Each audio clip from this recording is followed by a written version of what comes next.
जय जिनेंद्र दोस्तों, कैसे हो आप सब। आज हम जानेंगे जीव के जघन्य 14 भेदों को। वैसे तो जीव के जघन्य 14 भेद और उत्कृष्ट 563 भेद होते हैं। हमने अभी तक जीव किसे कहते हैं इस पाठ में जीवों की सारी परिभाषाओं को जान लिया है, जैसे सूक्ष्म बाध, पर्याप्त अपर्याप्त, सन्नी असन्नी, ऐसे सभी जीवों की परिभाषाओं को जान लिया है।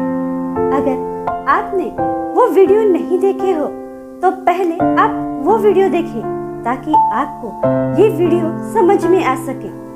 लिंक मैं डिस्क्रिप्शन बॉक्स में डाल दूंगी, आप वहां पर जाकर देख सकते हो। तो चलिए आज हम जीव के जघन्य 14 भेदों को जानने की कोशिश करते हैं। जीव के जघन्य 14 भेद। 25 बोल में 14वें बोले 9 तत्व के 115 भेद में जीव के जघन्य 14 भेद आते हैं। वो इस प्रकार है। सूक्ष्म एकेंद्रिय के 2 भेद, अपर्याप्त पर्याप्त। बाधर एकेंद्रिय के 2 भेद, अपर्याप्त पर्याप्त। बेंद्रिय तेंद्रिय चौरेंद्रिय के 2 भेद, अपर्याप्त पर्याप्त। असन्नी पंचेंद्रिय के 2 भेद, अपर्याप्त पर्याप्त। सन्नी पंचेंद्रिय के 2 भेद, अपर्याप्त पर्याप्त। इस प्रकार सूक्ष्म एकेंद्रिय, बाधर एकेंद्रिय, बेंद्रिय तेंद्रिय चौरेंद्रिय, असन्नी पंचेंद्रिय, सन्नी पंचेंद्रिय, इन 7 के अपर्याप्त पर्याप्त ये 14 भेद आते हैं। निश्चय में संग्रह नए की अपेक्षा से जीव का भेद एक ही है कि वो जीव है, उपयोग गुण लक्षण युक्त है। उसका कोई और भेद नहीं है, वो बस जीव है। पर व्यवहार में जीव के पर्याय, वेद, गति, काया, अपर्याप्त पर्याप्त, सन्नी असन्नी आदि के आधार पर जीव के 2 से 14 भेद किए जाते हैं। जैसे हम सब मनुष्य ही है, पर हम किस देश के हैं, किस राज्य के हैं, किस शहर के हैं, इससे हमारी पहचान होती है। उसी प्रकार व्यवहार में जीव के पर्याय, वेद, गति, काया, अपर्याप्त पर्याप्त, सन्नी असन्नी आदि के आधार पर जीव के 2 से 14 और उत्कृष्ट 563 भेद किए जाते हैं। हमने शुरुआत में ही 14 भेदों को जान लिया था।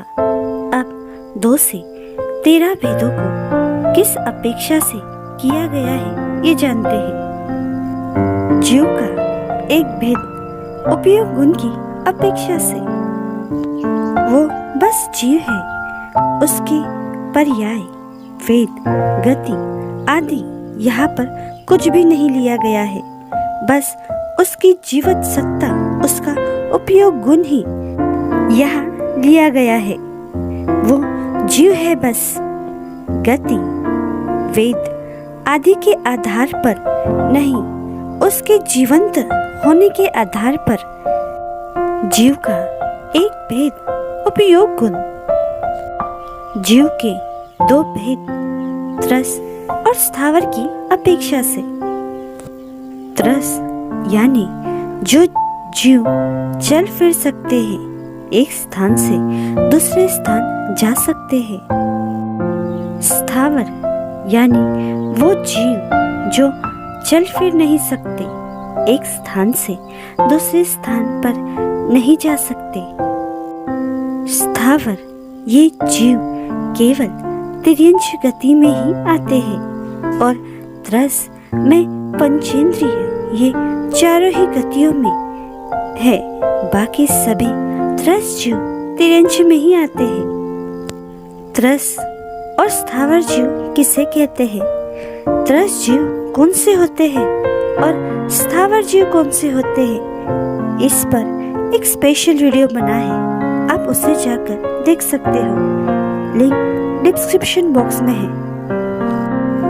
जीव के 3 भेद वेद की अपेक्षा से, स्त्री वेद, पुरुष वेद और नपुंसक वेद। जीव को उसके वेद के अनुरूप 3 भागों में विभक्त किया गया है।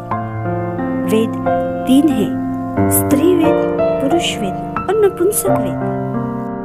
नरक गति में केवल एक नपुंसक वेद के ही जीव है।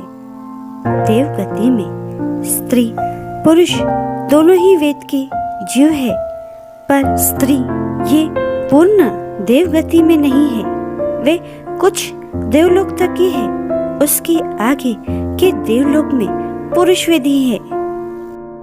मनुष्य में तीनों ही वेद पाए जाते हैं और तिर्यंच में एकेंद्रिय से चौरेंद्रिय तक नपुंसक वेद और पंचेंद्रिय में तीनों ही वेद पाए जाते हैं।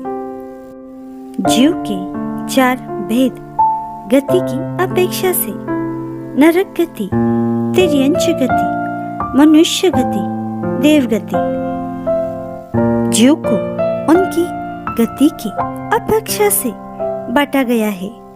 जीव इन चारों ही गतियों में परिभ्रमण करते रहते हैं। जीव के 5 भेद जाति के अपेक्षा से एकेंद्रिय, बेंद्रिय, तेंद्रिय, चौरेंद्रिय और पंचेंद्रिय।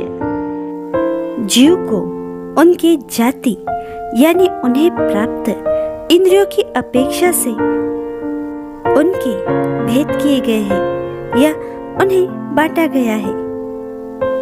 केवल पंचेंद्रिय जाति के जीव ही चारों गतियों में है, बाकी जाति के जीव सिर्फ तिर्यंच में ही पाए जाते हैं।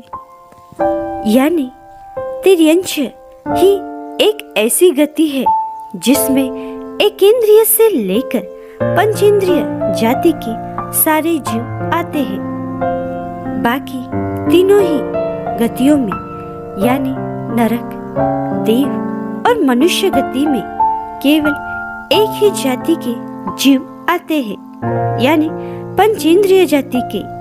ये तीनों ही गतियों के जीव 5 इंद्रियों वाले होते हैं। जीव के 6 भेद काया की अपेक्षा से, पृथ्वी काय, अप काय, तेव काय, वायु काय, वनस्पति काय और त्रस काय। यहाँ पर जीव के काया की अपेक्षा से भेद किए गए हैं। इसमें पृथ्वी काय, अप काय, तेव काय, वायु काय ये एकेंद्रिय जीव है, ये स्थावर जीव है जो कि तिर्यंच गति में ही आते हैं।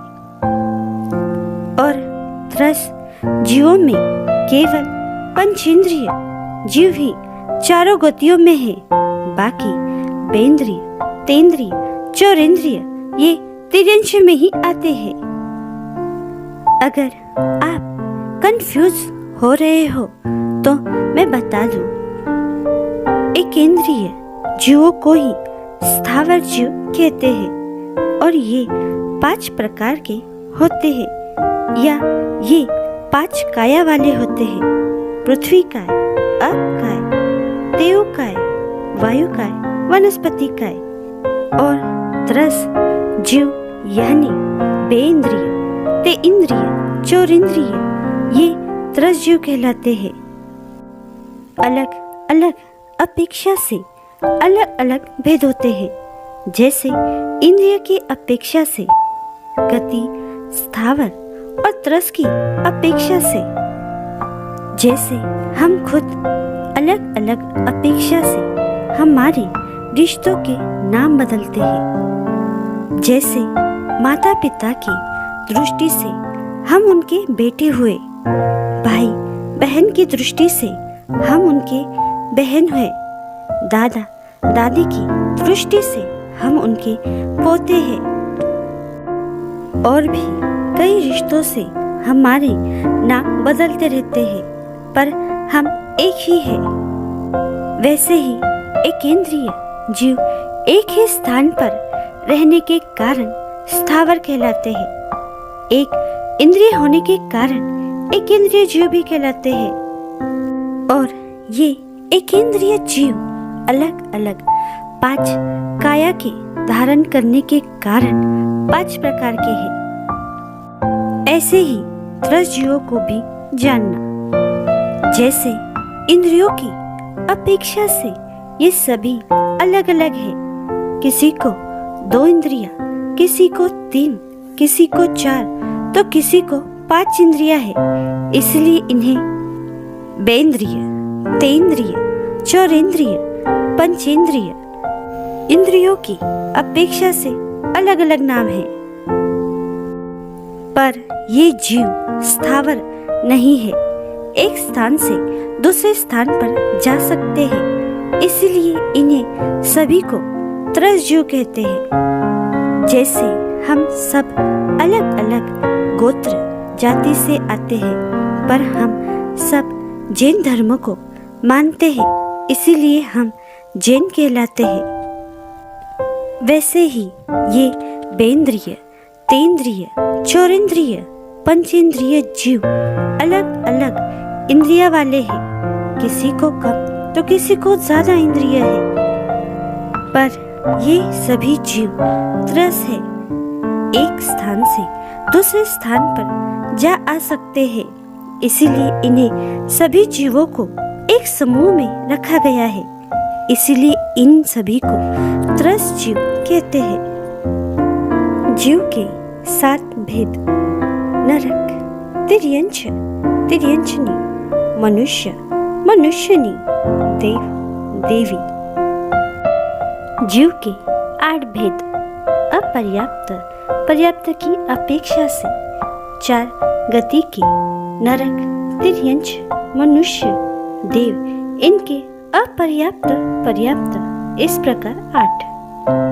जीव के 9 भेद: 5 स्थावर और 4 त्रस जीव की अपेक्षा से। मैं यहाँ पर नाम नहीं लिख रही हूँ, क्योंकि हमने अभी ही जाना है स्थावर और त्रस जीव कौन से होते हैं। यहाँ पर 5 स्थावर और 4 त्रस को खुले खुले नाम से लेकर 9 भेद किए गए हैं। पहले भेद में स्थावर और त्रस जीव बस ऐसा ही कहा था, यानी वहाँ ग्रुप का नाम लिया था, उनके समूह का नाम लिया था। पर यहाँ पर इंडिविजुअली सभी का अलग अलग नाम लिया है। उस अपेक्षा से ये 9 भेद। जीव के 10 भेद: 5 इंद्रिय के अपर्याप्त, पर्याप्त की अपेक्षा से, यानी एक इंद्रिय, बेंद्रिय, तेंद्रिय, चौरेंद्रिय, पंचेंद्रिय जीवों के अपर्याप्त, पर्याप्त। जीव के जो 8 भेद हमने अपर्याप्त, पर्याप्त भेद किए थे, वो गति की अपेक्षा से थे। यहाँ पर इंद्रिय की अपेक्षा से अपर्याप्त, पर्याप्त। जीव के 11 भेद: 5 इंद्रियों के अपर्याप्त, पर्याप्त अपेक्षा ये 10 और एक अनिंद्रिय यानी सिद्ध भगवान जी। ये 10वें भेद के समान ही है। ये 10 भेद और एक अनिंद्रिय यानी जिन्हें इंद्रिय ना हो ऐसे सिद्ध भगवान जी। जीव के 12 भेद: 6 काया के जीव के अपर्याप्त, पर्याप्त ऐसे 6। ये 6 काया के नाम भी हमने जीव के 6 भेद में जाने थे, इसलिए यहाँ पर नहीं लिख रही हूँ। पहले हमने गति और इंद्रिय की अपेक्षा से अपर्याप्त, पर्याप्त भेदों को जाना था। अब काया की अपेक्षा से अपर्याप्त, पर्याप्त भेद। जीव के 13 भेद 12 भेद के समान ही 6 काया के अपर्याप्त, पर्याप्त और अकाया यानी सिद्ध भगवान जी, जिन्हें काया ही नहीं है। ये हुए जीवों के 13 भेद। और जीवों के 14 भेदों को हमने शुरुआत में ही जान लिया था। ये 2 से 13 भेद और भी कई अपेक्षा से किए जा सकते हैं, जैसे जीव के 2 भेद सूक्ष्म, बादल या सिद्ध और संसारी की अपेक्षा से। 2 से 13 ये भेद समझने के लिए है कि जीवों के ऐसे भी भेद हो सकते हैं, पर सामान्य रूप से जीव के जघन्य 14 भेद ही माने जाते हैं। निश्चय में जीव का एक भेद और व्यवहार से जीव के जघन्य 14 भेद और उत्कृष्ट 563 भेद होते हैं। जघन्य 14 भेदों को तो हमने जान लिया। अब अगले वीडियो में हम जीव के उत्कृष्ट 563 भेदों को जानने की कोशिश करेंगे। इस प्रकार ये जीवों के जघन्य 14 भेदों का वर्णन आता है। आशा है आप सभी को ये वर्णन पसंद आया होगा। जिन आज्ञा विरुद्ध कुछ भी कहने में आया हो तो तस्मिच्छामि तुकडं। और वीडियो अगर आपको पसंद आए तो प्लीज इसे लाइक, कमेंट और दूसरों तक शेयर करना ना भूलिएगा और चैनल को सब्सक्राइब कीजिएगा।